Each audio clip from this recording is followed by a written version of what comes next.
firearms, and this is Court Cam.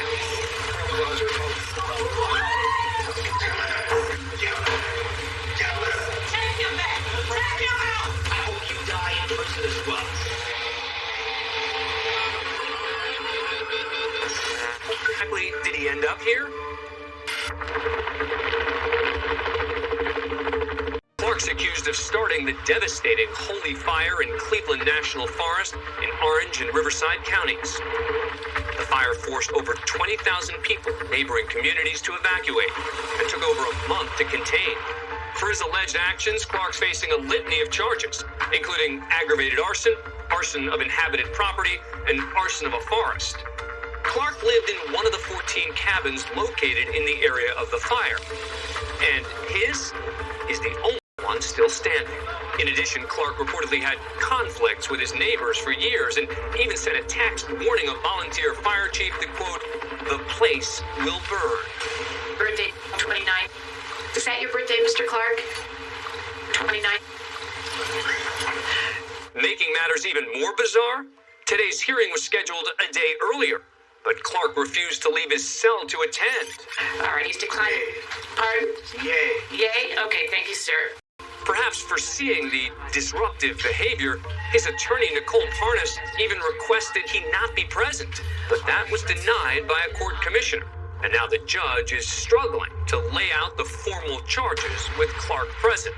Mr. Clark is charged in several counts involving arson, aggravated arson. That's a lie. Criminal threats. These are just allegations, sir, and resisting. Correct. Ms. Parnas, you wish to continue the arraignment? Your Honor? Yes. Correct. Yay. Okay. All right, then you're ordered back on August 17th. That'll be for further arraignment. Thank you. You're welcome, sir. We'll see you then. Bail has been set at $1 million. And Your Honor, May I pay for that And Your Honor, immediately? can we please have a bail? Can I review post bail? Also set on the 17th? yes, I pay your bail. No, I can handle $1 million right now, easily. You don't need to. Just everyone quiet. Eventually, Clark pleads not guilty to the charges. And later, well, if convicted, he could face life in prison. Correct. Yay. Okay. Next, we head over to Harris County Precinct 2 Courthouse in Pasadena, Texas, where it's very early on a Sunday morning, and all is quiet. Until a group of brazen robbers backed their pickup right through the front of the building. And what reason did they have for crashing a truck through this Texas courthouse? To steal an ATM machine just off camera. This is just one of a series of recent break-ins involving ATMs in official Harris County buildings. The men move quickly as one works on getting a tow strap out of the back of the truck. He runs over to secure the strap to the ATM, then returns to the vehicle, but when he fumbles opening the passenger door, he jumps in back, just as the truck hits the gas to dislodge the ATM. With nothing more than what appears to be a bare cash deposit box, the thieves come up empty and drive off. But just 3 days later, after the courthouse boarded up the windows,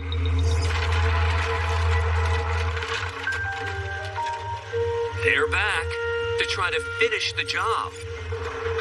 This time they get their hands on the ATM, but the credit union owns the machine has already removed the cash after the first attempt.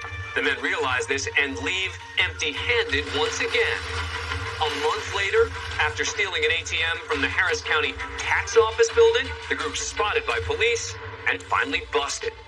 The ATM crime spree's final tally includes several buildings hit, including 2 courthouses, $200,000 worth of damage caused, and about $60,000 stolen.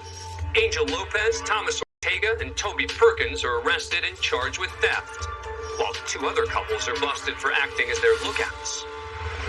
This is one of the worst things I've ever seen in my life. And Mr. Rodriguez, you and Larissa, I don't know how either one of you live with yourself. This is a horror.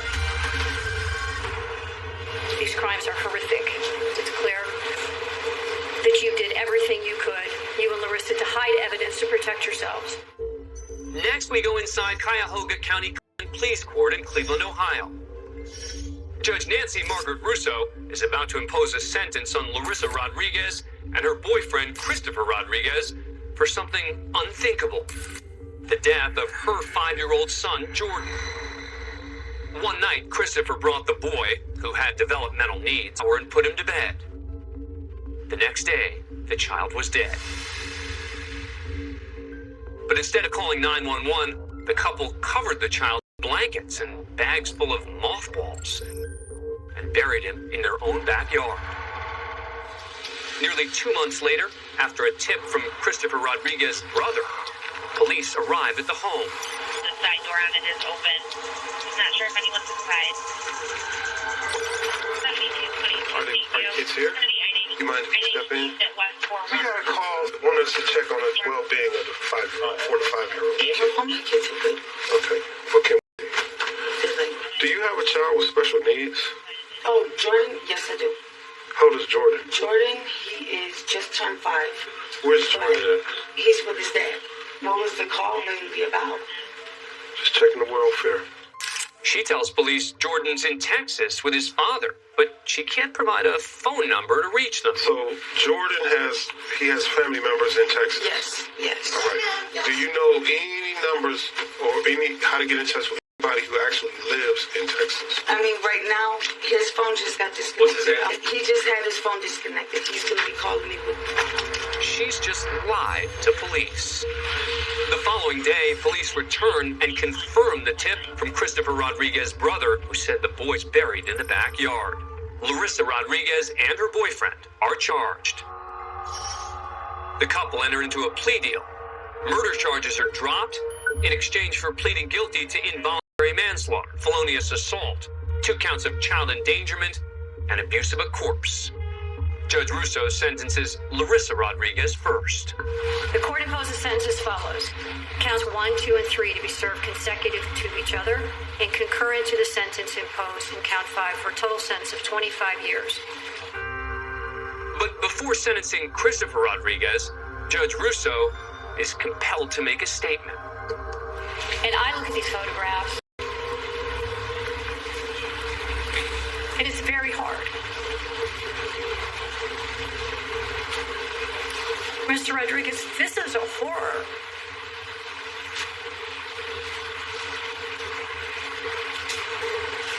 I know as a judge I'm not supposed to show emotion.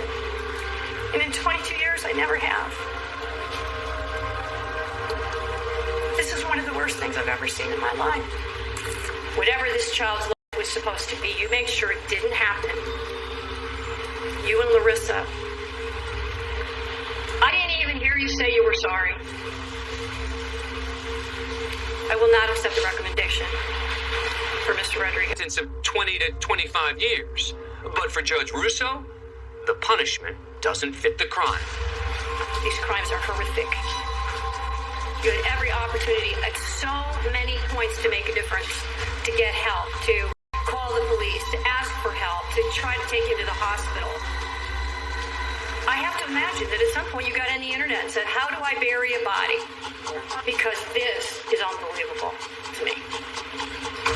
The level of meticulousness that you went through to not be discovered. I honestly don't know how you live with yourself.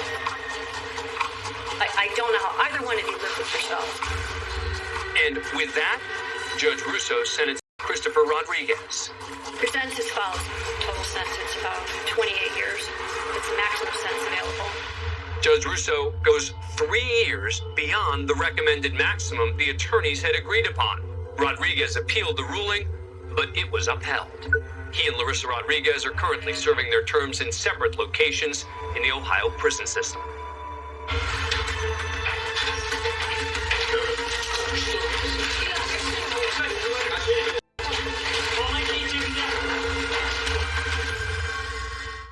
For this next story, we want to warn you, the facts are gruesome.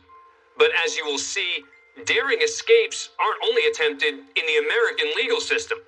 As we head over to Russia.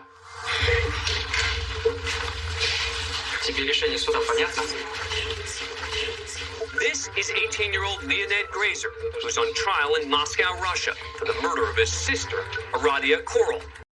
According to the defendant, he was commanded by Satan to kill his 21-year-old sister, who he stabbed multiple times. Today, Grazer's in the Sherbinsky courthouse behind the walls of a glass cage.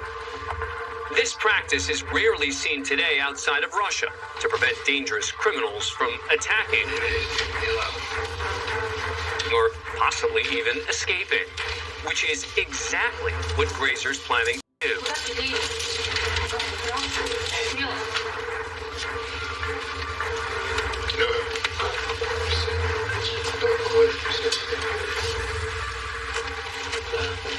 It appears now that Grazer's calmed down, but moments later, he somehow has slipped through the slats at the top of the bulletproof security dock. A gap in the video doesn't reveal how he did it, but if you look again, officers consider opening the box to stop him, but Grazer's way ahead of them. One officer strikes.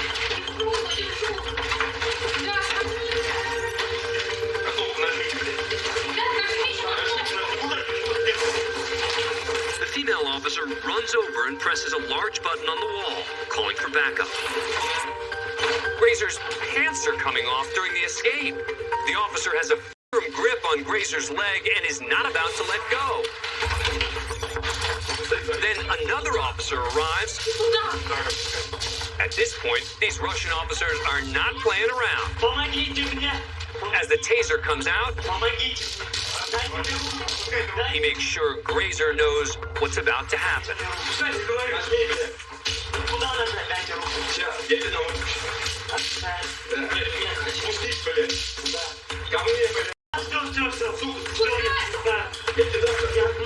Grazer's finally had enough.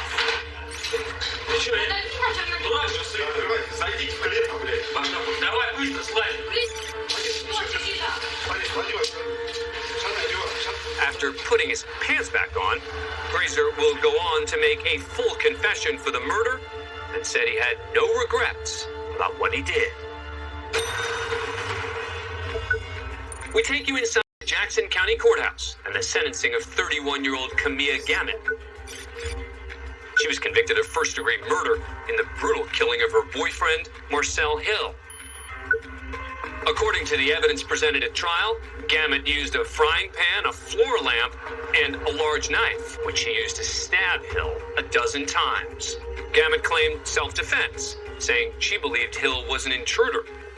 When the verdict came back guilty, Gamet stayed for her story. Though local news only caught a handful of moments, courtroom cameras captured every minute. Is there anything that you want to tell the court before I post sentence? Is there anything you want to tell the victim's family who are here today? I just want to say that I stick by the truth, which is that I did react in self-defense. I did love Marcel, and basically at trial, the way I was portrayed, mostly everything was lies. There was a little bit of truth, but mostly I was convicted off of lies, and I do plan to appeal. And that's all I have to say. Judge John McBain did not agree. I have to say. Okay. Anything you want to tell the court about the 12 stab wounds that you did in self-defense?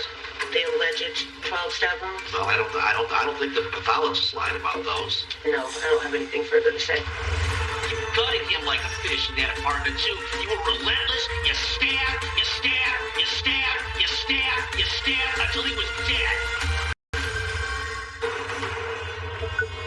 We're back in the Jackson County Courthouse in the brutal killing of her boyfriend, Marcel Hill. Before Gamet's sentencing, the victim's aunt, Diana Banks Joyner, addressed both Gamet and the court. You did leave a big hole in our hearts and a void that will never be filled. You took the life of our sister's only child. You took a bloodline out of our family. And we hope that each and every day that we remember the cries of help that he screamed as he plunged that knife in and out of his body. The defendant appeared to be unmoved by anything Miss Banks had to say. So we, the family of Marcel, would like to thank God for the special gift that you will receive today from the judge. Is that it? When I shouldn't talk, but you know. Oh, okay. Seriously? Just talk again. I'll have my court officer put a piece of duct tape in your mouth. You understand it? Try it one more time and see what happens to your mouth. You got something else to say? Even with the threat of duct tape, Gamut continues. I'm done. Miss Sophia, get the duct tape. I'll sit here and listen to the lies. You know what? She's got a right to talk to the court after you And she murdered can talk. a relative of hers. And you're going to shut your mouth or I'm going to have some duct tape put on it. Well, he attacked All me. right. We'll wait here for a moment till we can get her quiet. While the judge waits for duct tape to arrive, he allows Banks to continue. Remember, Marcel, and the love you had for him as we ask God to teach us to learn to forgive you because there is no love. Amen.